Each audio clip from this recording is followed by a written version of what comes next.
Se você vai alugar um imóvel na Bahia, tem que ser na Cardoso Ramos Imobiliária. Lá você aluga de forma rápida, sem fiador, sem comprovação de renda. É só mostrar o seu CPF. Quer saber mais? Acesse agora o site cardosoramos.com.br. É Bahia? É Cardoso Ramos. Olá pessoal, eu sou Bruno Ramos, corretor de imóveis, e estou aqui para apresentar o nosso podcast, o podcast do mercado imobiliário Cardoso Talks. Antes de iniciarmos aqui o bate-papo com a nossa convidada super especial, que inclusive é a primeira convidada mulher do nosso podcast, eu vou agradecer aqui aos nossos parceiros, né? Ao pessoal da garantia locatícia Credipago, que é aluguel sem fiador, rápido e garantido. Nós temos também um parceiro portal imobiliário Imóvel Web, imóveis para venda e locação em todo o Brasil.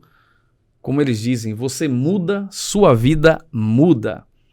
A nossa construtora queridíssima Choque Engenharia, são 15 anos de construção civil, manutenção predial e empreendimentos imobiliários. E um destes é o Dolce Vita Premium, que fica ali atrás do Outlet Premium, vizinho ao Alphaville Litoral Norte. São lotes de 300 metros quadrados, com a entrega prevista para agosto de 2023. Então, se você quiser saber condições, vamos deixar o endereço aqui embaixo para você acessar. O nosso parceiro mais novo, do meu grande amigo Elton, consórcio Embracon, sempre o melhor lance. Simule e compre seu consórcio online ou fale com o time de consultores, e o contato também vai ficar aqui embaixo. E a galera mais especial que já acompanha aqui a nosso 6º episódio, vamos chamar também ele de 2ª temporada, a galera da Usina do Conteúdo, esse estúdio aqui maravilhoso. Agradecer aos parceiros Hugo, Sandro, Carlos Blum, Gilmar Mendes, que não está aqui hoje. Eu brinco de Gilmar Mendes, o sobrenome dele não é Mendes, mas o homem é fera, né? Aqui é a melhor opção para você gravar os seus cursos, seu conteúdo com alta qualidade, uma equipe top. Não tem falhas, não tem erros, ninguém esquece, né, cabos e etc. Tá tudo certo. E lembrar vocês, né, para que a gente mantenha viva essa chama do bate-papo, do conhecimento, para você se inscrever em nosso canal, né? Meu filho João Vitor, ele falou: pai, você tem que falar desse jeito aqui. Aí eu, como é, meu filho, que fala? Aí eu gravei o textinho aqui, né? Ative as notificações para receber todas as novidades, curte, comenta, compartilhe o nosso conteúdo para que ele continue vivo. João Vitor tem 9 anos. Um beijo. Hoje ele tomou a advertência na escola, sexta-feira tem reunião. A gente vai saber o que foi que aconteceu. Bom, sem muitas delongas, a nossa convidada muito especial hoje é filha do senhor Deraldo e da dona Glória. Ex-advogada, quero entender isso, dona de cartório extrajudicial, professora, empreendedora, incentivadora.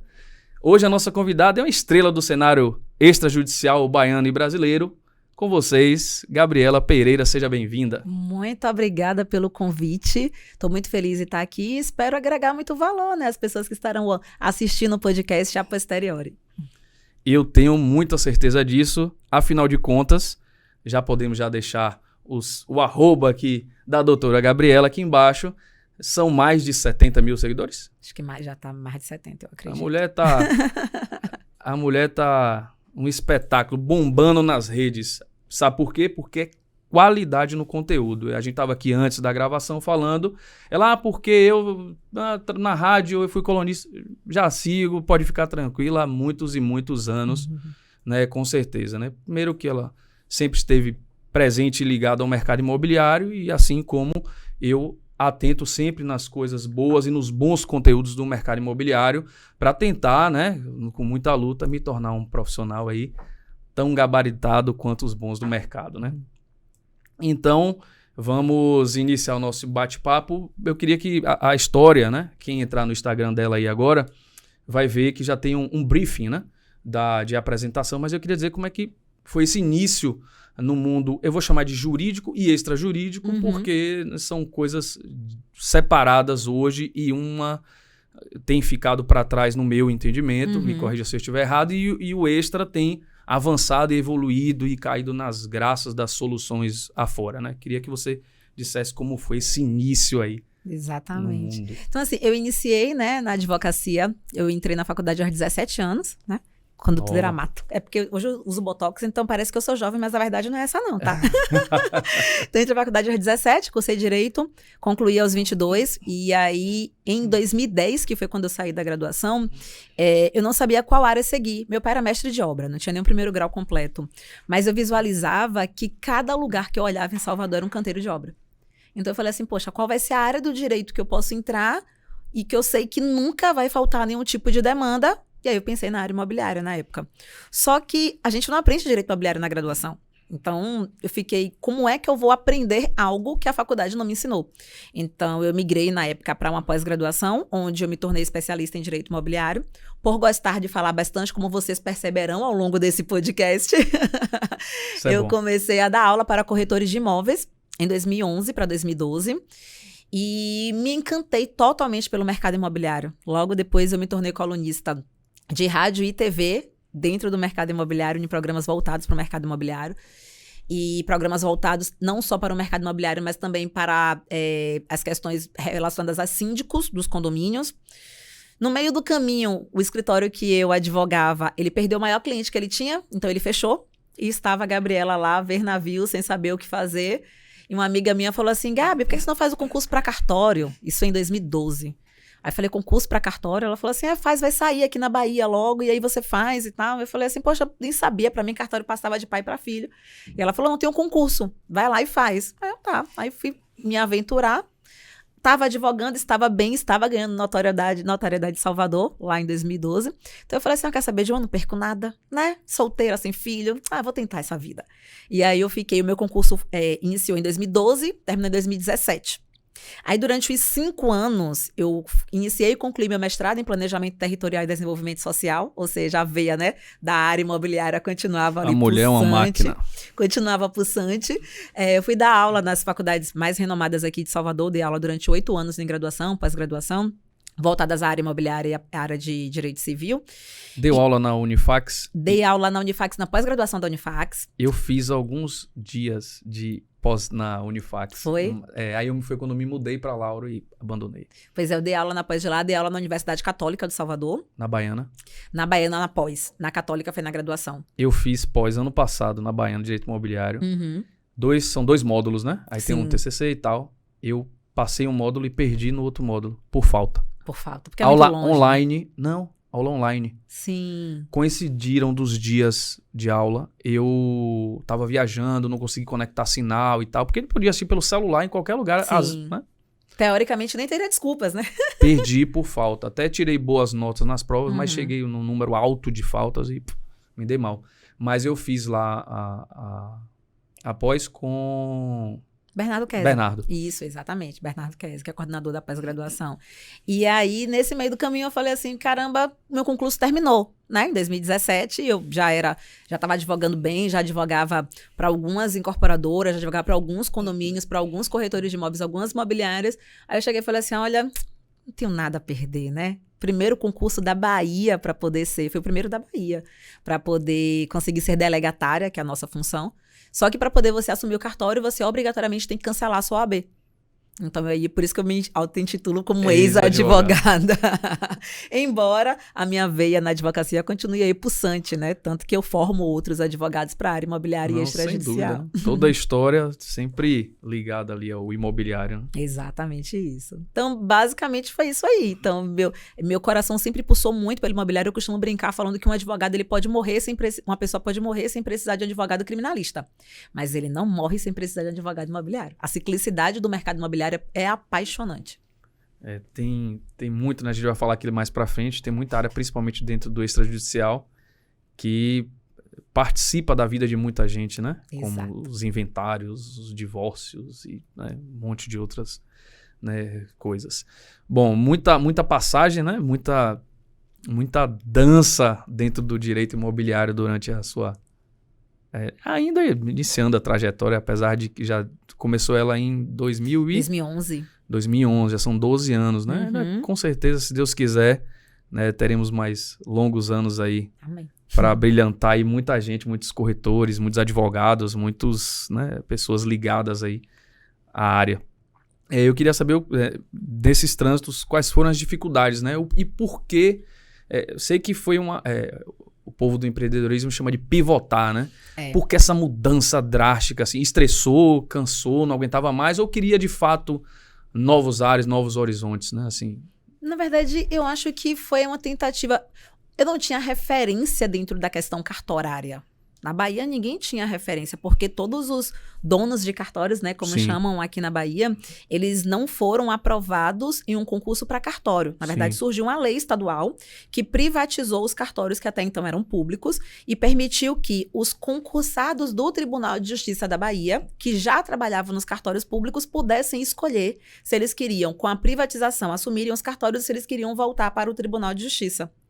Então, foi o primeiro concurso, então eu não sabia nem o que fazer, como fazer. Eu já conhecia o extrajudicial, porque, por ser advogada imobiliária, sabia na prática, né, o que acontecia exatamente. Mas a gente não sabia muito, e na minha ideia foi, o que eu tenho a perder, né? Se eu não gostar, se eu não me conectar, eu volto para a advocacia, não seria um problema para mim. Então, sem lenço, sem documento, eu entrei aí no extrajudicial. E acho que ainda tem muitos caminhos a serem percorridos, né? E para quem não sabe, basicamente o que é o extrajudicial é o procedimento de desjudicialização. Ou seja, é você conseguir retirar do judiciário tudo que for passível de ser resolvido fora dele. Então, durante muito tempo, por exemplo, divórcio era sempre judicial. Inventário era sempre judicial, né? E tantos outros procedimentos. Retificação de área imobiliária durante muito tempo era judicial. E... se perceber, a tendência legal é que cada vez menos a gente dependa do judiciário. Se Deus quiser. Porque eu estagiei no escritório doutora Claudete Kramer, que inclusive milita, né, muito na área imobiliária, Estênio Lemos.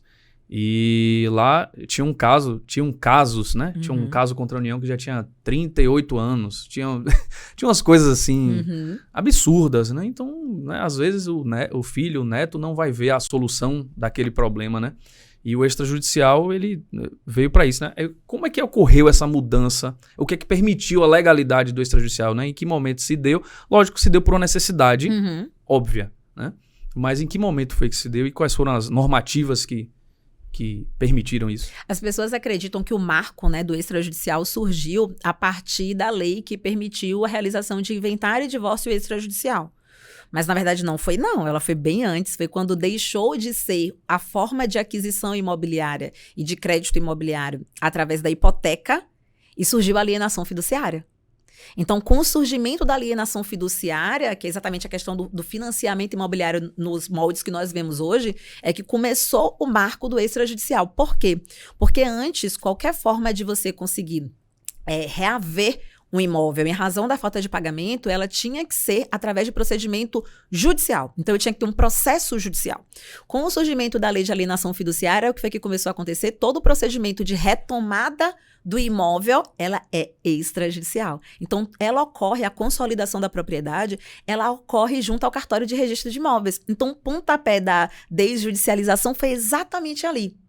Isso fez com que, por exemplo, diminuísse taxa de juros, né? A possibilidade de grande oferta de crédito imobiliário no mercado, porque a forma de retomada do imóvel é muito mais rápida do que se dependesse de um processo judicial.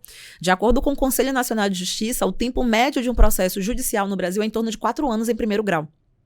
4 anos. Em torno de 4 anos. Isso em nível nacional, porque se for contar aqui na Bahia, temos alguns casos que são mais demorados, né? Então, foi exatamente aí o pontapé inicial. E eu costumo brincar falando que foguete não dá ré, né? Então, a tendência é que daqui a pouco a gente realmente não vai mais depender do judiciário para praticamente nada. Amém, que assim seja, né? São muitos litígios, né? A gente vê muita história assim que... E em muitos casos não há necessidade de... Né, até porque o juiz não julgou, porque faltou... Enfim. Só para você ter uma noção, Bruno, quando eu estava advogando, eu peguei um caso que era um inventário judicial, né?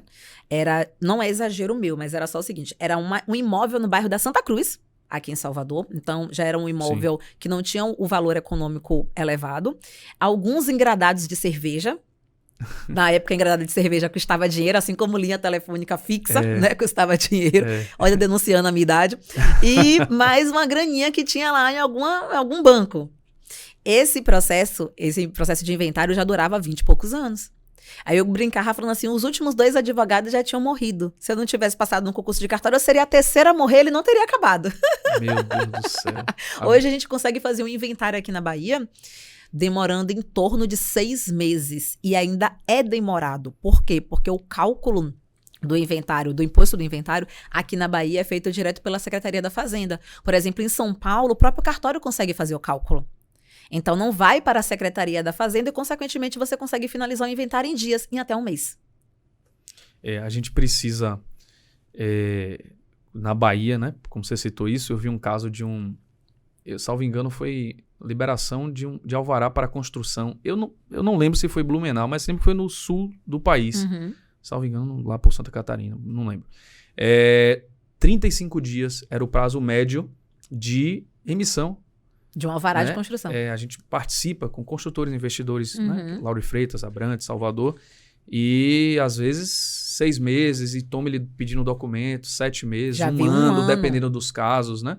Existem realmente casos complexos, né? Tem uma construtora que lançou agora recentemente um empreendimento na Paralela aqui, muito grande, muito impacto, e que o alvará e as suas soluções, registro de corporação, eu sei que eles duraram aí quase 4 anos, pelo que eu entendi, né? Às vezes tem problemas que precisam ser resolvidos antes de fato emitir ali simplesmente o RI, dar as licenças e tal. Tem casos que são complexos mesmo, mas tem casos que não precisariam de tanto, né? Tanto tempo, né? Em Lauro de Freitas, que é um caso que a gente atua muito, o parecer para você ter o alvará de construção, um simples alvará de construção, aí você vai trazer corpo de bombeiros, você vai trazer meio ambiente, as legislações do município para gabarito, para calçada livre, 2,40 metros. Na cidade de Lauro de Freitas não tem nem uma calçada com 1 metro. Mas no projeto Calçada Livre está lá 2,40 metros. Você é obrigado a cumprir. São coisas assim que deixam um negócio... Aí você pode contestar. Engessa o negócio, Engessa, né? Exatamente. Então, a Bahia precisava evoluir muito nesse sentido, né? Em São Paulo, o cartório já, como você disse aí... Consegue fazer o cálculo do imposto de forma rápida, então você consegue finalizar muito. Mas eu acredito, assim, que o ano de 2023, ele veio com algumas novidades, né? Surgiu uma lei no ano passado, que é a 14.382 de 2022, que tem como objetivo exatamente uma desburocratização. Então, a lei previa que em janeiro desse ano de 2023 seria implantado uma central nacional de registros públicos. Estamos em abril, essa central ainda não foi implantada, está pendente de regulamentação, mas a tendência é exatamente essa. Observe que antes da pandemia, por exemplo, para poder a gente lavrar uma escritura pública de uma compra e venda de imóvel, a gente tinha que comparecer presencialmente no cartório. E hoje em dia nós conseguimos lavrar a escritura pública pelo celular.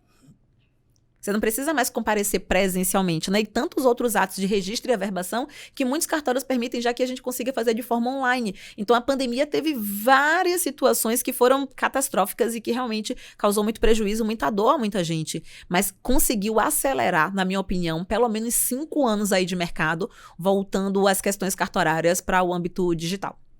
É um dos tópicos aqui, né? Que a pandemia, apesar de, né, toda a tristeza que ela trouxe, né? Ceifando vidas aí todo o país, mas ela trouxe uma evolução para o digital, para o online, né? E o mercado imobiliário ele ganhou muito com isso. Ganhou. Né? Avançou muito, né? Acho que ontem eu estava vendo o seu Instagram e vi lá a quantidade de reuniões que você participava online. Né? Isso, ao mesmo tempo, que você pode facilitar e, no seu caso, escalar um negócio, como tem o seu curso, que a gente vai falar daqui a pouquinho, dos seus cursos, né? No plural. Você pode escalar um negócio porque você pode estar em vários lugares ou várias pessoas em vários lugares, né? E você pode... por outro lado, né? Essa multipresença ela pode sobrecarregar, como viu ontem, né? Gente, com certeza, né? Apesar de... dá para ver nos seus olhos, né? Como eu também amo a profissão. Né? O que eu faço, eu amo. O que você faz é notório, claro e evidente que né? Você ama o que você faz. Mas isso traz outras consequências e estresse, né? Como é que você lida com isso, assim, nesse Sabe dia a dia? aquele meme na internet que fala assim, sua pele é tão maravilhosa, o que é que você passa? E raiva. É quase isso, viu, Bruno? Mas é assim, primeiro que ter uma vida atribulada é uma escolha, né? A gente acaba escolhendo, por paixão mesmo, né? Por vontade de alcançar determinados patamares e conseguir, no meu caso, transformar vidas, conseguir dividir com as pessoas aquilo que eu aprendi de uma forma mais fácil e mais tranquila do que eu precisei demorar para poder aprender. Mas eu sempre falo que é necessário a gente tentar, no meio do caos, manter o equilíbrio. Mas eu tenho certeza absoluta que ninguém alcança nada extraordinário vivendo o tempo todo em equilíbrio. Então, uma coisa que eu procuro sempre internalizar e eu sempre costumo falar é que a vida, muitos momentos, ela vai ser desequilibrada. E que a gente tem que estar ciente disso. Ela não vai viver em desequilíbrio, mas em momentos ela estará em desequilíbrio para que em algum momento você tenha um pouco mais de tranquilidade. Então, eu tento de todas as formas tentar unir ali a situação do corpo, da mente, do espírito, para poder conseguir dar conta, mas sabendo que em algumas situações não tem como. Não tem como. É bem difícil, mas quando eu percebo que eu consegui alguma outra coisa que gerou uma transformação em uma outra pessoa, eu sei que aquele meu esforço não foi em vão. Eu não estou remando contra a maré, muito pelo contrário, né? Eu estou remando a favor da maré e estou trazendo alguns barcos atrás de mim, ou ao meu lado, né? Ou na minha frente. Então, eu acho que é muito transformador isso. A gente pode perceber, né, pela sua rede social. Inclusive, minha esposa, ela abriu um escritório, ela atua em algumas áreas do direito, né? Uhum. Mas áreas interligadas, administrativo, tributário, parte de licitações, direito público e eleitoral. Uhum. Né? Atende a município, consultoria município, tal. Só que ela abriu um escritório, tá aqui em Lauro de Freitas, e viram, logo na chegada da primeira estagiária, que doutora Emily, pegou a OAB esses dias aí agora, aqui em Lauro, o brilho nos olhos pela profissão, né? Desculpe a expressão, o tesão pelo negócio. Sim. Aí, essa área, que área é essa aqui? Extrajudicial. Aí já matricularam no seu curso. Ai, que bom, fico fazendo. muito feliz. Fico muito feliz. Então, essa possibilidade, né, de você equilibrar, né? Ela escolheu há mais de 15 anos essa área pública, mas viu, de repente, a possibilidade de monetizar através do extrajudicial. E um caminho para, né, criar ali o conteúdo, uma bagagem, já vai, né, começar pelo seu curso.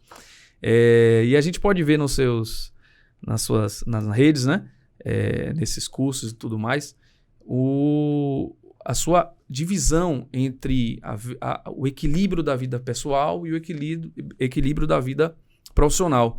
E sabemos disso que, lógico, o que está ali na internet é o que a gente escolhe postar. Claro, né? claro.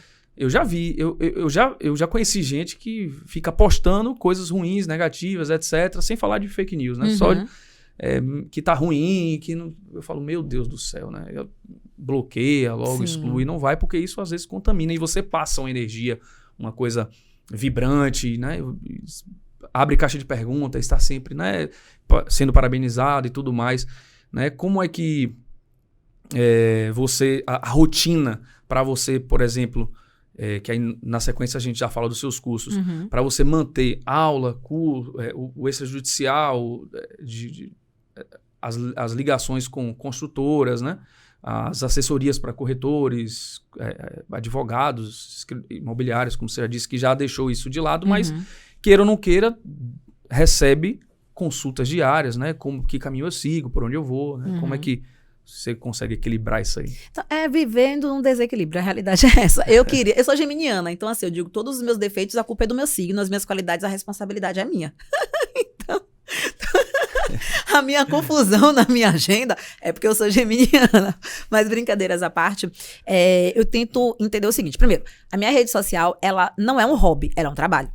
Então, sendo trabalho, eu vou precisar, na minha rotina desorganizada e na minha rotina, né, sobrecarregada, arranjar um tempo para poder fazer o que eu preciso fazer.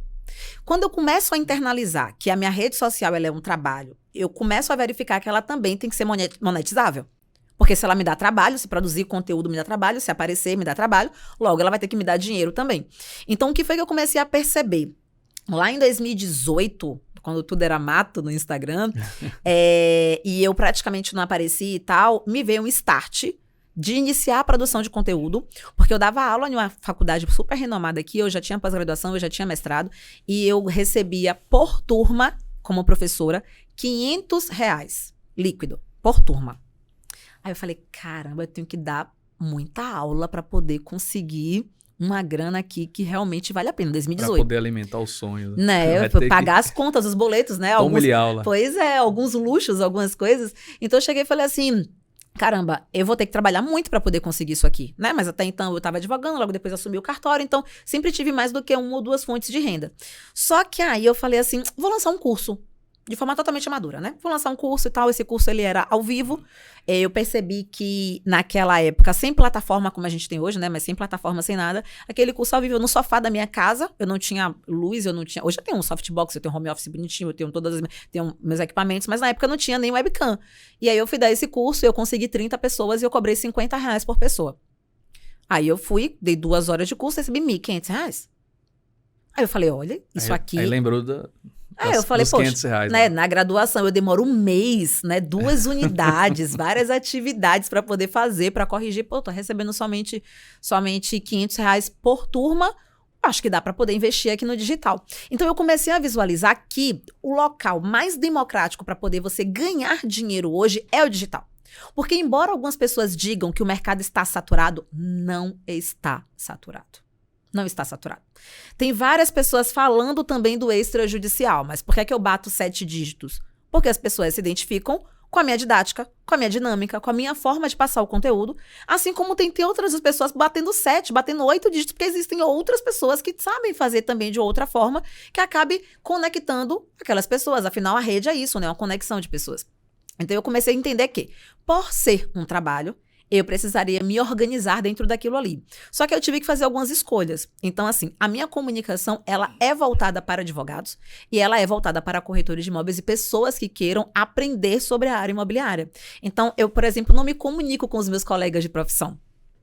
Na minha rede social, eu não fico ali discutindo assuntos com outros registradores, com outros tabeliães. Não é por nada. Mas é porque como a minha veia da advocacia, a minha veia da corretagem pulsa desde sempre, então eu falei assim, eles são tão carentes de conteúdo nesse sentido, né? Quantos donos de cartórios você conhece, por exemplo? Conhece real, assim, de conhecer. De conhecer, poucos.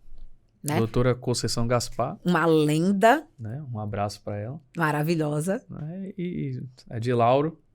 É porque Lauro também só tem um, né? Uhum. Mas falando de Salvador, assim, doutora Conceição é que eu tive mais contatos. Sim, né? Pois é. Até porque ela é muito acessível, né? Ela tá sempre presente em vários eventos, até ligados à corretagem. E ela tem a melhor estrutura para receber o corretor, o advogado, né? Os profissionais da área, os clientes de um modo geral. Uma excelente equipe, tenho vários alunos meus que trabalham no cartório, inclusive dela. Então eu comecei a visualizar o seguinte, qual é hoje a carência do mercado? A carência do mercado está em aproximar o extrajudicial, aproximar a situação cartorária que sempre disseram pra gente que é burocrática, que é difícil, e eu não tô me referindo às exceções, que nós sabemos que em Salvador, como no Brasil, existem cartórios que são realmente problemáticos, né? Mas não é a maioria. Não é a maioria. O que é que hoje torna o cartório burocrático? E eu falo isso desde que eu era advogada, antes de assumir o cartório, não é a burocracia legal prevista na lei, não é, é a falta de conhecimento. Regra geral, uma nota devolutiva, uma nota de exigência, ela volta com a fundamentação na lei. E que ela não teria retornado se a pessoa tivesse o conhecimento necessário. Então, tirando as exceções que nós sabemos que elas realmente existem, a falta de conhecimento hoje é muito pulsante. Então, eu falei assim, para quem eu posso dar esse meu conhecimento? São para os outros donos de cartório? São para os meus colegas? São para os tabeliães? São para os registradores? Não. Não são. Para nós. É para os corretores, é para os advogados, para os estudantes de direito que são carentes desse nível de conhecimento. Por exemplo, eu dei aula para corretor de imóveis, não sei hoje, mas o curso técnico durava em torno de 10 meses na época. Isso. Né? 10 meses. Acho que tá esse Deve ser ainda, né? Então, assim, se a gente passa 5 anos na graduação e não aprende Direito notarial e registral no curso de Direito, imaginem 10 meses em um curso técnico para corretor de imóveis. Nada. No curso, ficar quieto. É o básico do básico. Então, foi que eu comecei a entender que daria para poder gerar esse equilíbrio na minha narrativa e na minha forma de expressar o conhecimento, juntando as minhas duas vivências. Aí eu costumo brincar que é na vivência de fora para dentro do balcão, enquanto advogada, que eu tive que esquentar muito a minha barriga ali no balcão, e de dentro para fora do balcão como delegatária. Brilhante. Brilhante. Eu vou aqui só fazer um pedido, né, para quem está assistindo a gente. Estamos aqui com quantos minutos aí, doutor Carlos? Já tem 30? Pronto, já está aí na base dos 30 minutos. Para quem está assistindo, né, printar, postar e marcar Cardoso Ramos Imobiliária. Marcar também a nossa convidada especialíssima. Seu jurídico imobiliário. Seu jurídico imobiliário. Que você fazendo a busca no Instagram, te acha Gabriela Pereira e seu jurídico. Acho que também é fácil, né? Então, printa, posta, marca lá que a gente, nós vamos repostar e vamos agradecer também e muito, né? Doutora, eu queria que a senhora falasse um pouco do curso como estrutura, como ele funciona e dos cursos propriamente ditos, assim, né? O que é que as pessoas, os corretores, advogados, estudantes, despachantes, funcionários de construtoras e tal, né? O que é que eles vão encontrar nesses cursos aí, né? Certo, então assim, né, são 3 cursos no total, né? E aí eu costumo brincar assim, embora eu não seja mercenário, o meu foco é ensinar a pessoa a ganhar dinheiro. Então, não tem aquela história de que eu vou ficar ensinando o que qualquer pessoa for achar à disposição na lei ou no livro. Não é isso. O foco é como é que eu transformo aquilo ali que eu terminei de aprender em uma forma de ganhar dinheiro. Então, o curso de advocacia extrajudicial, que é o nosso carro-chefe, ele é um curso que ele é voltado para advogados, estudantes de direito e bacharéis, e é um curso que ele ensina independente da área de atuação, ou seja, na área de família, sucessões, previdenciário, empresarial e tal, quais são os serviços extrajudiciais, ou seja, os serviços que você exerce fora do judiciário, não necessariamente dentro de um cartório, mas também dentro do cartório, né, mas fora do judiciário, e como é que você prospecta esses clientes e como é que você precifica esse serviço, tá? Então, assim, um exemplo. O que nós aprendemos na graduação? Que advogado ganhava dinheiro processando, né? Aprendemos processo civil, processo do trabalho, processo tributário e assim por diante. Foi que eu comecei a visualizar que quando eu comecei a advogar, eu não queria ir para o judiciário, embora eu tivesse vários processos, mas eu não queria ir para o judiciário. Então eu sempre treinei a minha mente a enxergar uma oportunidade diante de um problema. E aí o que eu comecei a visualizar que em alguns casos, embora houvesse previsão legal para eu bater a porta do judiciário, eu poderia resolver de forma extrajudicial. Então eu tive um caso uma vez que eu estava em um determinado programa de rádio, e aí eu saí do programa, a gente na época não podia divulgar telefone, até hoje não pode, né? Mas a gente não divulgava telefone, mas alguém da rádio deu meu telefone, a pessoa me ligou e eu me lembro como se fosse hoje, eu entrando no carro, dirigindo, saindo da rádio, e era um rapaz chamado, toda vez que eu vou contar essa história eu falo assim, eu espero que ele nunca ouça isso, que ele vai achar que ele me pagou muito pra pouco trabalho, mas não foi. Então, o que aconteceu? Eu saindo da rádio, ele me ligou e falou, doutora Gabriela, terminei de te ouvir, senti muita segurança em você, gostei muito do que você falou na rádio, eu não sou de Salvador, eu sou de Minas Gerais, estou indo inclusive para o aeroporto, mas eu volto para Salvador em 30 dias e eu quero marcar uma consultoria com você. Aí eu, ok, tá, podemos marcar. Quando ele chegou no meu escritório, o que foi que eu comecei a analisar? Ele tinha vendido um imóvel há muito tempo no litoral norte, muito próximo de uma fazenda de água de coco. Então ele vendeu, né, esse imóvel no litoral norte, ele vendeu e o comprador nunca passou o imóvel para o nome dele. Então continuou em nome de José Valdir, né? Só que por ele nunca ter passado o nome, a propriedade para o nome dele, o que aconteceu? Começaram a vir as cobranças de IPTU. O IPTU ele não era pago, o nome de José Valdir era inscrito na dívida ativa. Então, ao longo desses anos, não lembro quanto tempo, acho que uns 10 anos mais ou menos, ao longo dos 10 anos, o nome dele era inserido na dívida ativa, ele pagava, ele não conseguia mais contato com esse vendedor do imóvel, e ele já não sabia mais o que fazer, então, foi que ele me falou, ele falou assim, não sei se esse rapaz está vivo, eu sei que ele é estrangeiro, ele não mora no Brasil. E eu quero que a senhora resolva, a gente vai ingressar com ação, a gente vai pedir dano moral, dano material, não sei o que e tal. Eu parei e falei assim, caramba, realmente... Eu acho que foi o primeiro caso, assim, que eu recebi no escritório e que eu não sabia dar uma resposta de imediato. Porque eu falei assim, se uma carta precatória de Salvador, Feira de Santana, demora 6 meses para poder chegar lá... Nossa Senhora. E na época nós não tínhamos malote digital, como nós temos hoje, que facilita um pouco o trâmite. Quanto tempo vai demorar uma carta rogatória para poder sair do Brasil e voltar?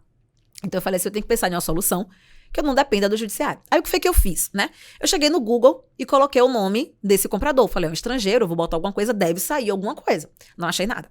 Aí eu cheguei no site do Tribunal de Justiça da Bahia e coloquei o nome dele. Surgiu um processo, onde ele era réu. Eu não me lembro agora qual era o caso que ele era réu, mas era uma situação onde existia naquele processo, na época o processo era físico, né? Um processo, existia uma procuração pública que dava poderes para uma pessoa que morava em Salvador, uma senhora que morava em Salvador, comprar e vender imóveis. Aí eu cheguei e falei assim, olha... Além de tudo, investigadora. Também, né? CSI. Aí eu falei assim, olha, dá pra eu resolver na minha cabeça, né? Eu falei, o que é que eu vou fazer? Eu vou entrar em contato com esse advogado, né? Ou seja, para poder mostrar para quem tá ouvindo a gente que o extrajudicial não é só você depender do cartório para fazer alguma coisa, mas é você conseguir encontrar soluções para a resolução do problema do seu cliente sem precisar bater a porta do judiciário. E eu cheguei e falei assim, olha, consegui aqui o contato, entrei em contato com o advogado, conversei com ele, expliquei a situação. Ele pediu para poder mandar um e-mail com resumo dos fatos, eu mandei e-mail com resumo dos fatos, ele voltou e falou, doutor, o esquema é o seguinte, meu cliente está fora do Brasil, ele não vai voltar. E ele tá passando uma situação financeira muito complicada. E ele não tem condição agora de pagar nada para o seu cliente. Mas ele falou que ele revende o imóvel para o seu cliente. Aí eu fui fazer conta. Embora eu seja de humanas. Pensei assim, caramba, naquela área ali tá em expansão no litoral norte. Na época estava, né? Em expansão no litoral norte. O que é que eu tô pensando aqui, né? Aí eu falei assim, quanto é que o seu cliente quer? Ele falou que vende por 60 mil. Aí eu cheguei e falei assim, tá, eu vou conversar para poder ver o que é que eu consigo. Quando eu fui abordar José Valdir, eu expliquei assim, ó, José, eu entendo sua situação, realmente é complicado, mas nós temos que levar em consideração que ele tá fora do Brasil. Uma carta rogatória pode demorar anos para poder retornar. Imagine o quanto tempo a gente vai conseguir resolver, mas eu acho que surgiu uma solução. Ele, qual, doutor? Eu falei assim, ele falou que ele revende o imóvel pro senhor. Revende, um absurdo, como é que eu vou recomprar? Eu falei, vamos fazer conta. Vamos fazer conta. Ele falou que ele revende para o senhor por 60 mil reais. Quantos metros quadrados tem ali? Aí ele falou, tem tantos. Aí eu falei assim, pois é. Quantos lotes o senhor pode fazer ali e vender? Se bobear, o valor que o senhor vai recomprar seria o valor que o senhor ganharia em um lote. Será que não valeria mais a pena? E mais que isso, observe, não foi feita escritura pública na época. Não foi feito registro. Não foi pago ITIV. Ou seja, o senhor não vai ter o custo de escritura pública, não vai ter o custo do registro, não vai ter custo de imposto. E a pessoa que está aqui em Salvador tem uma procuração pública válida que outorga poderes para comprar e para vender imóveis. Então, se ele autorizar, ela revende esse imóvel para o senhor, faríamos um documento particular e para o senhor tá tudo ótimo. Distratar? Faz um distrato, compra aquele imóvel, recompra aquele imóvel e pronto. O problema está resolvido. Aí ele chegou e falou assim, tá, quanto é que a senhora vai me cobrar por isso? Aí eu falei assim, o senhor paga 60? Ele falou, pago, mas só paga em 2 vezes. Aí eu falei assim, então eu tô mandando para o senhor agora um contrato de honorários e vou fazer o seguinte, eu vou cobrar 50% em cima do seu proveito econômico. Eu vou tentar diminuir o máximo o valor que você paga nesse imóvel. Eu vou entrar agora para negociar a situação. Quanto a gente conseguir diminuir, eu recebo 50%. Aí ele falou assim, então tá. Eu baixei de 60 mil para 30 mil. Ele conseguiu proveito econômico de 30 mil. Eu coloquei no bolso 15 mil. 15 mil. E eu resolvi isso Brilhante. em 20 dias. Só que eu resolvi isso em 20 dias e demorou porque a procuradora não estava em Salvador. Então eu tive que esperar ela voltar e tal pra gente conseguir fazer. Enfim, então assim, o que é a atuação extrajudicial? Não é o que ensinam por aí somente. É ser do CSI. É você conseguir ganhar dinheiro em situações onde você apresenta para o seu cliente uma situação jurídica, que tenha segurança jurídica, que tenha eficácia e que ele não vai precisar. Imagine se eu tivesse ingressado com aquela ação judicial. Até hoje não teria resolvido. Seus bisnetos não receberiam esse dinheiro, né? Então, assim, eu quis trazer esse caso para poder, assim, abrir a mente do que é essa atuação extrajudicial, como é que ela funciona. Não é somente o que a gente aprendeu por aí. E tantos outros casos de precisar ingressar com emissão de posse, e eu não ingressar com emissão de posse, eu ir lá fazer negociação e pagar o frete da pessoa e fazer a mudança da pessoa, a pessoa sair, eu receber o valor referente àquele procedimento extrajudicial. Então, esse é o curso de advocacia extrajudicial. Então, além de ensinar o que está previsto na lei, que é uso capião extrajudicial, inventário extrajudicial, divórcio extrajudicial, protesto de títulos judiciais extrajudiciais, é mostrar efetivamente como em cada situação, em qualquer área do direito, é possível se ganhar dinheiro sem depender do judiciário, né? Aí o curso de Direito Imobiliário na Prática, que é o meu segundo curso, ele é um curso voltado para advogados e bacharéis, onde o objetivo é ensinar o direito imobiliário na prática, como o próprio nome fala, para atuação judicial e para atuação extrajudicial. Então, Gabriela, tô com a situação aqui de ingressar com ação possessória. Invadiram meu imóvel. Tá, tem como resolver no extrajudicial? Tem. Tem como resolver no judicial? Tem. Então, eu ensino exatamente isso. E o meu curso mais novo, que eu agora tô fazendo acho que um ano e meio, é o curso Como Regularizar Imóveis através dos cartórios, que ele não é é meu único curso que não é voltado para quem tem conhecimento jurídico, mas ele é voltado também para corretores, então, estudantes, bacharéis, advogados, corretores de imóveis e qualquer pessoa que queira regularizar imóveis nos cartórios. E aí, qual é o ponto de virada aí? Porque algumas pessoas acreditam que para regularizar imóvel, obrigatoriamente, depende da presença do advogado.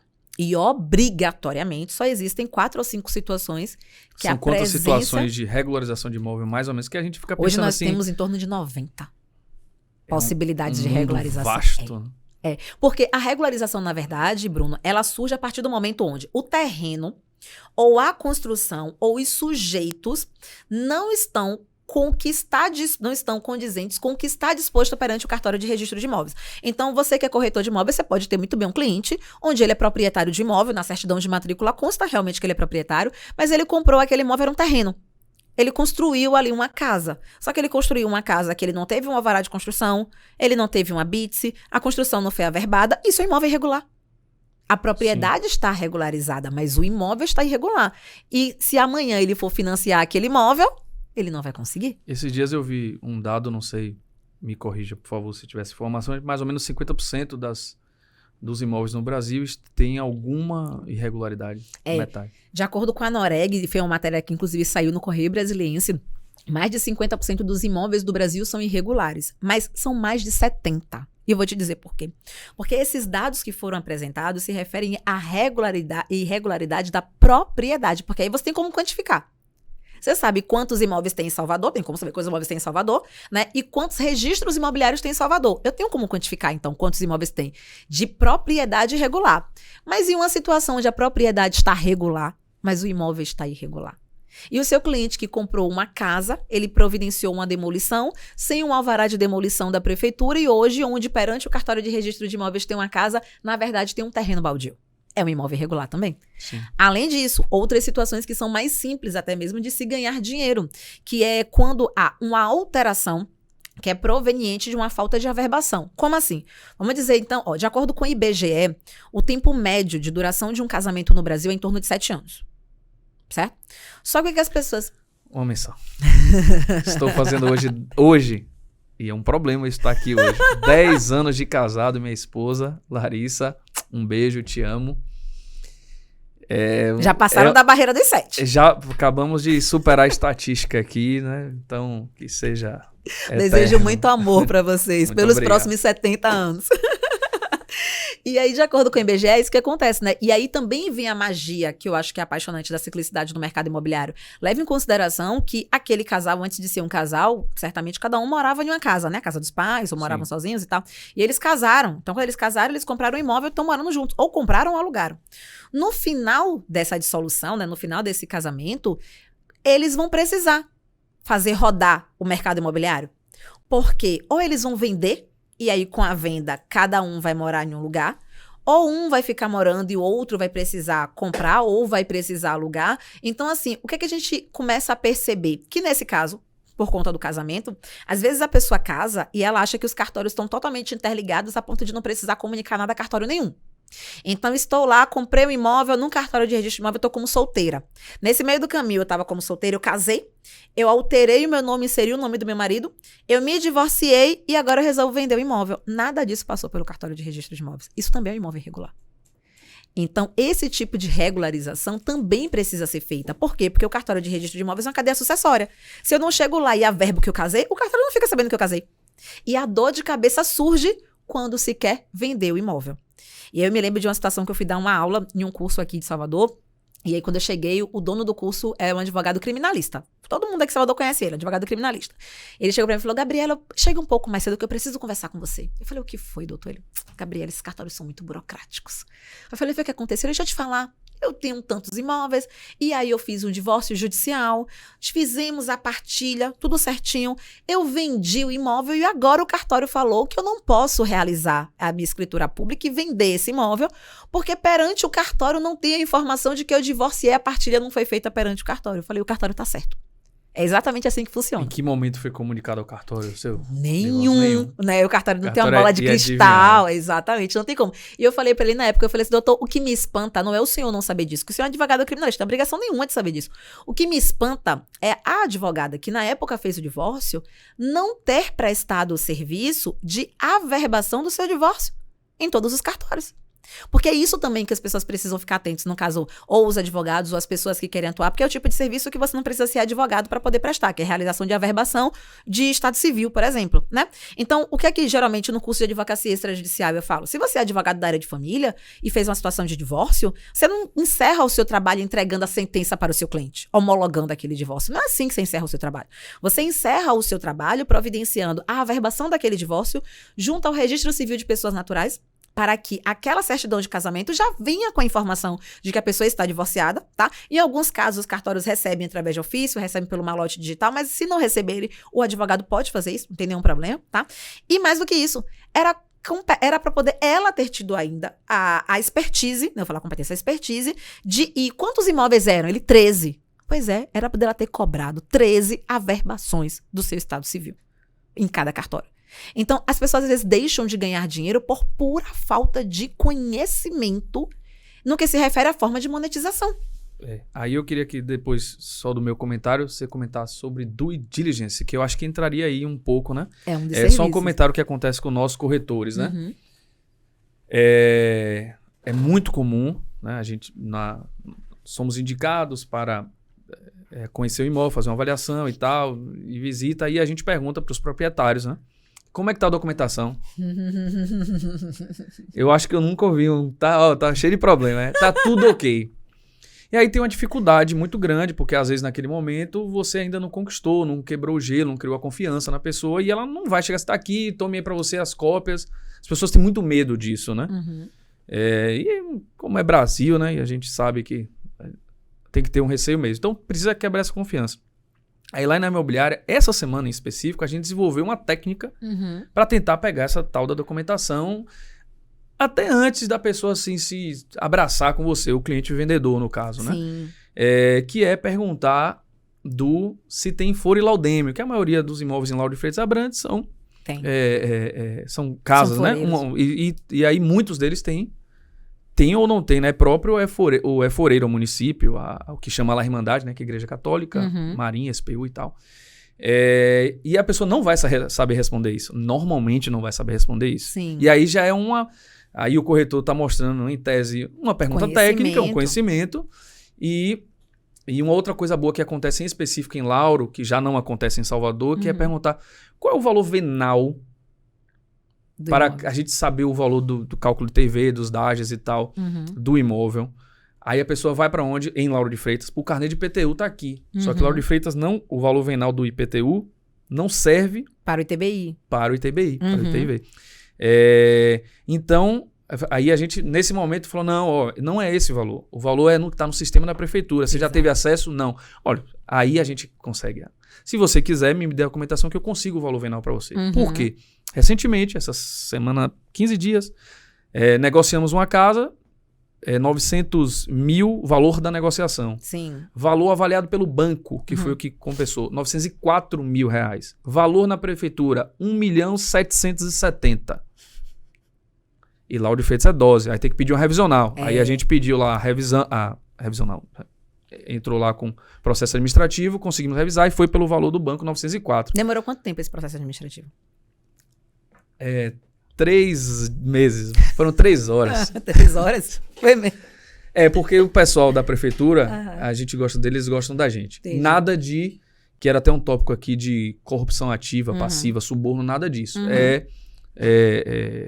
Conhecimento técnico de chegar lá, apresentar já... saber que eles aceitam, a gente já sabe disso, que eles aceitam a avaliação do contrato de financiamento do banco. Sim, Então, porque já é um indicativo, inclusive. isso. É porque aí eu tive essa informação também essa semana, que se for pagamento à vista, aí já vai para um procedimento mais demorado. Uhum. Porque aí você já não tem mais a referência Do banco. o banco, né, instituição financeira já e tal. Então muda, aí Entendi. vai para outro setor lá. Mas enfim, aí a gente está conseguindo, adotando essa técnica aí, que tá sendo muito boa e bem aceita, porque seja um apartamento de 250 mil, às vezes na prefeitura ele está por 200 ou por 300, é uma diferença. Sim. E às vezes muda ali a faixa do DAGE para pagar, né? Exatamente. Enfim. Então, só esse comentário, eu queria que você falasse da due diligence. A expressão está correta? Tá certo, due diligence. E como é que ela funciona, como é que se aplica, porque pelo que pouco eu conheço, é mais ou menos essa história de conferir a documentação. Isso. A due diligence, na verdade, é um procedimento, né, preventivo. Então, ele ocorre sempre antes da transação imobiliária, regra geral de uma compra e venda, mas não impede que seja feita, por exemplo, antes de uma locação, tá? Principalmente quando é locação não residencial, certo? E aí o objetivo é conferir os documentos para poder verificar se aquela transação ela vai efetivamente ocorrer de forma segura. Se aquele imóvel ele tem uma saúde, se assim eu posso dizer, para que ele seja transferido à propriedade sem uma dor de cabeça ou sem um potencial prejuízo para aquele cliente. A due diligence também ela ocorre antes de leilões de imóveis, tá? Então, antes de você arrematar um imóvel em leilão, pensar em arrematar, você pode contratar também o serviço da due diligence imobiliária com o mesmo objetivo, de saber se é uma boa você arrematar aquele imóvel, qual a efetiva situação daquele imóvel. Alguns imóveis, por exemplo, a gente só tem como se basear com o que está disposto no edital. A gente não consegue nem fazer uma visita antes da realização do leilão. Então, precisa ver, o imóvel está ocupado, não está ocupado, como naquela cidade, quanto tempo demora uma ação de missão na posse, quem é que está efetivamente naquele imóvel, daria para fazer uma negociação por fora, não daria para poder fazer, quais são os documentos, quais são as informações que constam no edital. Então, é sempre um procedimento preventivo, com o objetivo de evitar um prejuízo financeiro. Duas coisas que eu vejo que acontecem muito já passando na questão dos corretores de imóveis, né? Eu vejo que muitas vezes existem serviços que o corretor de imóveis, ele presta, mas que ele presta de forma gratuita. Não cobra. Ele não cobra. Ele não cobra. Ele presta de forma gratuita porque o foco dele está na venda. Quando, na minha opinião, e é essa bandeira que eu levanto, precisa existir uma educação da população e uma educação do cliente, para poder o cliente entender que o papel do corretor de imóveis é resolver um negócio, aproximando as partes e chegando ao resultado útil, que é a assinatura do contrato. É isso, o papel do corretor de imóveis, ele é esse. Se você tem expertise e você quer prestar um serviço da due diligência imobiliária, esse serviço precisa ser cobrado. Se você tem expertise e você quer prestar um serviço de uma regularização imobiliária porque faltou a averbação do Estado Civil, porque faltou uma averbação de uma construção, esse serviço precisa ser cobrado. Aí você pode falar assim, ai, Gabriela, mas ninguém cobra, a gente perde mercado. A responsabilidade por ninguém cobrar são dos corretores de imóveis. Assim como um monte de advogado não cobra consultoria jurídica. É o costume a não cobrar, responsabilidade também é dos advogados. Então, o que a gente tem que começar a fazer? Começar a levantar a bandeira da educação para o cliente que chega. E se vocês observarem, isso acontece em qualquer área. Se eu chegar em dermatologista hoje e falar assim, doutora, eu tô querendo fazer um peeling. Ela vai chegar e vai falar assim, Gabriela, você não tem indicação para peeling. Eu vou precisar fazer um procedimento antes, que vai ser um procedimento tal, e eu vou te cobrar por esse procedimento, e depois nós vamos fazer o peeling, e eu sou obrigada a fazer aquilo que ela quer. Obrigada no sentido de respeitar aquilo que ela tá me passando e pagar por aquele serviço. Então, enquanto não tem muitos corretores de imóveis cobrando por esse serviço, tem tantos outros corretores de imóveis que estão cobrando e os clientes estão pagando. Então, o que tem que acontecer, primeiramente? Deixar claro onde começa o trabalho do corretor e onde termina. E se você falar assim, Gabriela, mas se eu fizer isso, o meu cliente ele vai fechar com outro corretor. Ou não. Ou não. Tá aí um trabalho para o CRECE, né? O Conselho Regional dos Corretores de Imóveis, o Conselho Federal também, de repente, ajudar o corretor nesta caminhada. Nessa empreitada, né? Porque é muito comum o corretor vir do vendedor, né? Do que vai pagar a comissão. A maioria das vezes o vendedor.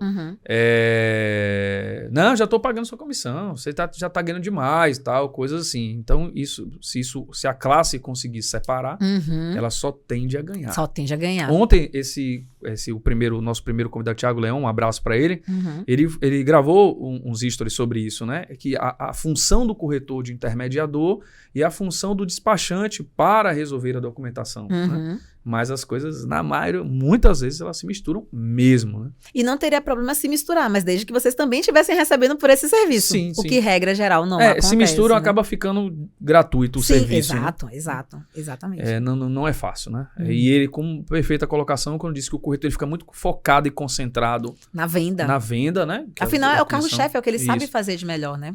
É igual eu digo assim, ó, o pessoal, vamos vender energia solar, vamos vender armário que eu te dou tantos por cento, vamos vender, sei lá, qualquer coisa. Eu falo, rapaz, pode até vender, mas o corretor, ele é tanta energia, tantas vibrações ali, né? A gente tá com os processos de venda e muito por conta desse momento de ansiedade das pessoas, né? Eu falei pro cliente, olha, terça ou quarta-feira depois do feriado, do próximo feriado aí, sua documentação já deve estar liberada para o banco pagar. O cara perguntou hoje. E aí? E aí? E aí isso é muito da ansiedade, né? E tem gente que controla a ansiedade com um sorriso depois, mas tem gente que não consegue controlar.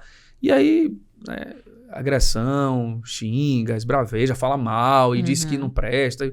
E você está sendo claro com os prazos ali, né? Como é que funciona. Olha, aqui o cartório tem esse prazo, né? Tantos dias aqui para entregar, para prenotar, mas o cliente não quer nem saber o que é que você adianta lá. E sem pagar. E sem pagar, exatamente. Agora, com a lei que surgiu no ano passado, a 14.382, os prazos foram minorados, né? Então, antes um prazo de pré-notação que demorava em torno de 30 dias, hoje são 20 dias úteis, né? Um registro de uma escritura simples de compra e venda que antes demorava 30 dias, que era prazo de pré-notação, hoje são 5 dias úteis. Então, assim, a tendência é que o procedimento cartorário ele esteja cada vez mais ágil. A tendência é exatamente essa. Agora, a senhora teria, por exemplo, nessa linha aí, nesse assunto, uma explicação. Na pandemia, o CNJ aumentou o prazo das certidões de ônibus, né? TTO e tal, de 30 para 60 dias. Isso foi maravilhoso, porque os processos de venda duram aproximadamente isso, entre seja à vista, financiado, cartório, banco, tal, prefeitura. E de 60 dias você consegue fazer tudo e aí voltou para 30. Você toma ele certidão. Eu sei que, lógico, a receita dos cartórios ela aumenta, claro, que eu tenho que emitir mais certidões. Mas o porquê de repente, qual é... Se tiver essa resposta. Por que de repente não fixa esse prazo, deixa o prazo de 60? Porque o que acontece durante a pandemia existia uma dificuldade na obtenção da certidão. Né? Então, a obtenção da certidão e o trâmite dentro do cartório, por conta da quantidade de funcionários que estavam a menor. Nós tivemos, ao mesmo tempo, né, uma medida provisória que determinou, por exemplo, que funcionária grávida tinha que trabalhar em home office. Então, assim, várias coisas acabaram impactando na própria questão procedimental dos cartórios. Né? Só que, observe, se o prazo de prenotação ele é de 20 dias úteis, eu não tenho como dar uma certidão de 60 dias. Porque nesse meio do caminho, se eu te der uma certidão e tiver lá que o imóvel está livre e desembaraçado, né? E durante esse procedimento, desses dias aí, desse prazo de 60 dias, ocorreu uma penhora, a penhora foi lá registrada. O registro da sua escritura pública iria ocorrer a posteriori. Você vai registrar uma escritura pública de imóvel que foi penhorado pela justiça? Mas também pode ocorrer dentro do prazo de 30, né? Lógico que diminui a possibilidade, né? Eu quero mais folga. Hoje uma cliente falou, hoje essa certidão não é minha, porque quem demorou foi vocês, o vendedor ia vir assinar aqui, e depois vocês disseram que é procurar. Aí minha senhora, R$103,60, eu acho. Toma. Vamos nessa, vamos seguir. Ainda mais que ela estava dentro do grupo dos ansiosos, né? Entendi. A grande maioria, certamente. Mas a gente leva com jeitinho, né? Lá a gente fala, não, tem que ser camaleão, tem que se adaptar. Porque senão você vai ter que procurar outra coisa para fazer, claro, né? Dentro claro. E lidar com gente é sempre difícil em qualquer área, né? Gestão de pessoas tem sido algo... Um desafio, né? Imagina. Desafio. Estamos aí dando tons finais ao nosso bate-papo, infelizmente. Né? Gostaria muito de ter oportunidade para a gente falar sobre assuntos mais específicos das próximas vezes. Se você, assim... Se a senhora aceitar uns 20 convites desses, eu consigo fazer um curso de graça aqui. Então, vou lutar para não precisar pagar. Tô brincando. Já vou, né? Eu vou fazer força para, de repente, a gente, lá na imobiliária, ingressar em alguma coisa, né? Para a gente aqui... Tinha outras coisas para falar, mas eu queria abordar aqui já falou conseguiu dar um norte legal aqui, né? Os dois últimos pontos, né? Dois grandes nomes, dos grandes nomes aí do direito brasileiro, a maioria são homens, né? Na Bahia, felizmente, nós temos grandes exemplos, né? E no Brasil inteiro, né? Mas os expoentes, a maioria, por enquanto, são homens. Rui Barbosa, Calmon de Passos, Orlando Gomes, né? O tio-avô de um amigo meu que é diretor da MRV Engenharia, Celso Antônio Bandeira de Mello, ele fala isso com o maior orgulho, né? Porque o cara é, né, sobrinho de Celso Antônio. Luiz Felipe, forte abraço. No entanto, tem mulheres também, né? Eu lembro, eu estava fazendo essa pauta ontem e brinquei com minha esposa, que também é da área, né? Aí eu falei, diga os nomes expoentes aí, mulheres do direito. Maria Helena Diniz. Aí eu peguei muito livro de Maria Helena Diniz na biblioteca. Direitos reais que eu diga, Só que eu só peguei na biblioteca pra fazer a prova. Mas estudar que era bom, não foi não, né? Maria Silvia Zanella de Pietro, sim, tal, grandes nomes. Tal. No entanto, você tem a oportunidade de mudar esse gráfico. Você, Gabriela Pereira, né, como mulher, a gente não é nenhum exagero do que eu estou falando aqui. Quem vasculhar aí histórias, redes e tal, e tiver a oportunidade de fazer os cursos, vá. Né? O que é que representa para você desse cenário onde boa parte, né, tem a figura do homem, né? O que representa ser mulher, expoente, né? E de onde é que vem essa inspiração, esse anseio, assim, de fazer acontecer, né? É um grande desafio, né? Outro dia eu fui para um evento, antes da pandemia, eu fui para um evento aqui em Salvador, que era de um instituto, inclusive voltado à área imobiliária, e aí só tinha homens palestrando. E aí foram questionar, o organizador falou assim, mas não tinha nenhuma mulher para poder palestrar? Ele, é porque as mulheres não estão querendo aparecer. Eu falei, nós não estamos querendo aparecer, vocês não estão nos dando voz, né? Então, será que é exatamente isso que está acontecendo? Ou será que vocês estão com medo de perder o cargo, alguma coisa assim? Estão com medo de perder o pódio? Somos tão competentes quanto vocês. Eu acho que é uma batalha que tem sido cada vez mais vitoriosa. Temos visto cada vez mais mulheres levantando a bandeira da área imobiliária, né? Grandes eventos acontecendo em todo o Brasil voltados para isso. Mas eu acho que a dificuldade em si, ela consiste no fato de falta de referência. A gente não tem muitas referências, infelizmente, comparando com a quantidade, né, do gênero masculino. A gente não tem muitas referências na área imobiliária que sejam mulheres, mas temos profissionais habilitadíssimas para isso. Então, eu acho que falta também, talvez, um pouco de empenho de algumas profissionais quererem assumir esse nível de responsabilidade. Eu, por exemplo, não tenho visto mulheres montando eventos imobiliários. Você não vê muitas mulheres, por exemplo, donas de construtora, né? A maioria, até pouco tempo atrás, praticamente não existia uma dona de construtora, uma dona de imobiliária, né? No cartório, a maioria também, né? A maioria são delegatários, né? Mas eu acredito que tem se aproximado cada vez mais porque outras mulheres estão vendo outras mulheres ocupando lugares de destaque na área imobiliária. Então, com certeza absoluta, eu acredito que daqui a 2, 3 anos a realidade será outra. Uma análise que eu tenho feito, comentei aqui em outros episódios, para a gente ver, perceber essa mudança, né? Faço esse ano 16 anos, né, dentro do mercado imobiliário, como corretor e tal. E a diferença de... antigamente, a figura do homem, ela estava, às vezes, dos dois lados, comprando ou vendendo imóvel ou alugando como proprietário ou como inquilino, como locatário. No máximo, um casal, raras vezes as mulheres. Sim. O número de mulheres fazendo negócios... Tomaram a frente. Cresceu muito. Lógico, né? A mulher precisa do espaço, tem que ter o espaço, o equilíbrio, né? A coisa precisa ser equilibrada. A sociedade um dia vai chegar nessa coisa. Sabemos da dificuldade, do histórico no Brasil e do mundo, né? Do espaço que a mulher sempre foi, né, excluída, né? Dos processos e de tudo, né? De um modo geral. Mas, de fato, ela vem ganhando espaço e eu acho que a coisa tende a mudar e espero que, né, a sua figura, a figura da ex-advogada, né, da empreendedora, né, Gabriela Pereira, contribua como, de fato, eu tenho essa visão de que ela, né, representa, né, isso para essas mentes novas que estão chegando aí, porque vê uma mulher vibrante, empreendedora, à frente de um negócio, fala, pô, eu também posso, ó. Sim, eu acho que serve de estímulo, né? Serve de estímulo para muitas pessoas. Eu acredito muito nisso. Eu tenho certeza absoluta que algumas não chegaram lá por falta de oportunidades. Fato. Outras não chegaram lá porque elas não criaram as próprias oportunidades, né? A minoria, pelo menos, não criou as próprias oportunidades. Então, eu acredito que quando a gente consegue identificar que existe alguém lá levantando a mesma bandeira que a nossa, vai criando ali um senso de representatividade. E eu não tinha noção disso, mas o senso de representatividade é quase com avalanche. Se a gente conecta uma com outra, vira uma bola de neve e o céu não é o limite para nós. E ninguém segura. Ninguém segura, o céu não é o limite para nós. Tá. Queria agradecer mais uma vez, né, a sua presença aqui, porque sei da sua agenda, sei o quanto é difícil, tentei várias vezes, não fui respondido, fui por outros caminhos, aí fui no Instagram, fui pro telefone, né, aí chegou, graças a Deus. Deu certo, tudo aqui tá vendo? deu certo, muito obrigado, né.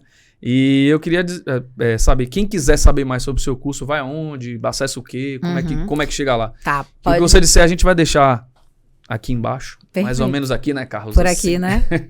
Então, tem meu Instagram, Seu Jurídico Imobiliário, tem meu canal do YouTube também, Seu Jurídico Imobiliário, tem o meu blog, seujuridicoimobiliario.com.br, onde eu coloco lá todas as informações, estou o tempo todo dividindo conhecimento voltado para o mercado imobiliário, para atuação extrajudicial, para atuação judicial também ligado ao mercado imobiliário, e com o objetivo, obviamente, ali, simplesmente de estar propagando conteúdo e dividindo um pouquinho do que eu sei com as pessoas. Pronto, muito obrigado. Eu que agradeço. E se Deus quiser, mais 19 podcasts aqui, a gente vai concluir esse curso. Valeu, obrigado, viu? Obrigada, gente. Vamos só agradecer os nossos parceiros aí, Consórcio Embracon, Dolce Vita Premium, Choque Engenharia, Imóvel Web e a galera aqui do estúdio Usina do Conteúdo, do Carlos Blue liderando. Valeu. Temos uma pequena amostra agora, só para finalizar, porque papai esqueceu. Queria que você fizesse um comentário só sobre essa pessoa. Xará, irmã de alma, não podia deixar de vir aqui dizer o quanto é que você é uma mulher incrível, o quanto eu te admiro, o quanto é que poucas pessoas sabem. Como você, apesar de ter uma casca dura, de jogar umas verdades na cara e de dar umas sapatadas de vez em quando, quanto você é doce, o quanto você é carinhosa, o quanto você é generosa e preocupada com as pessoas que te rodeiam. Você é uma amiga, uma filha, uma irmã, uma namorada para o seu namorado sensacional. Eu tenho a sorte de ter você na minha vida e eu te admiro muito enquanto mulher. Por tudo que você já passou na sua vida, por todos os desafios que você teve que enfrentar, para sempre provar que você sabia, para se colocar no mercado, para conseguir alcançar os seus sonhos enquanto profissional, enquanto mulher. Você teve que obrigatoriamente construir aí um escudo das porradas que tomou realmente na vida, mas você nunca deixou que isso te paralisasse, muito pelo contrário, você pegou esse escudo e foi em frente. Mesmo recebendo porrada, você continuou caminhando. E foi isso que te fez alcançar tudo que você alcançou até hoje. Você é uma pessoa admirável, uma guerreira, uma pessoa poderosa, né? Que eu tenho a honra de caminhar aí ao lado. Saiba que eu te desejo tudo de mais maravilhoso nessa vida, que eu quero que você brilhe ainda mais. Tinha um outro videozinho curto, mas fechamos com chave de ouro. Um comentário desse depoimento. Eu segurando aqui pra não chorar, poder o rímel não começar a derreter, né? Porque imagina como é que eu vou sair no vídeo depois. Eu que tenho orgulho de ter ela na minha vida. Fala aí da Xará um pouco. Ai, Gabi Macedo, a gente fala como ela falou, né? Um encontro de almas, na verdade, né? Do mesmo, completamente diferentes e tão complementares. Nós duas temos um único objetivo de conseguir transformar cada vez mais vidas e de forma genuína. A gente costuma falar que nós entregamos tudo para todo mundo sem reserva de conhecimento. Então, pra gente é muito satisfatório conseguir enxergar os voos daquelas pessoas que estão com nós, sabe? E assim como o Gabi Macedo bem falou, as porradas da vida fizeram com que eu criasse aí um escudo, mas existe uma Gabriela, assim, fofinha, gente boa, docinha. Para aqueles que são mais íntimos, que são mais próximos. Mas é muito bacana poder dividir tantos desafios, que não são poucos, com uma pessoa que é tão diferente, mas ao mesmo tempo é tão parecida comigo. Eu fico muito feliz, fiquei muito lisonjeada com carinho. E vale ressaltar que eu convidei ela várias vezes, ela dando aula, não sei o quê. Ela tá dando aula hoje, inclusive. Ela tá dando aula hoje, agora de noite. Como aqui pra gente é melhor nesse dia, né? Ela falou, mas a gente, né, se Deus quiser, vai trazer ela aqui também. Muito obrigado aí mais uma vez. Pode continuar com o rímel seco aí. Agora aqui. Vai encerrar, pode derreter. Valeu, obrigado, tchau, até a próxima. Se você vai alugar um imóvel na Bahia, tem que ser na Cardoso Ramos Imobiliária. Lá você aluga de forma rápida, sem fiador, sem comprovação de renda. É só mostrar o seu CPF. Quer saber mais? Acesse agora o site cardosoramos.com.br. É Bahia? É Cardoso Ramos.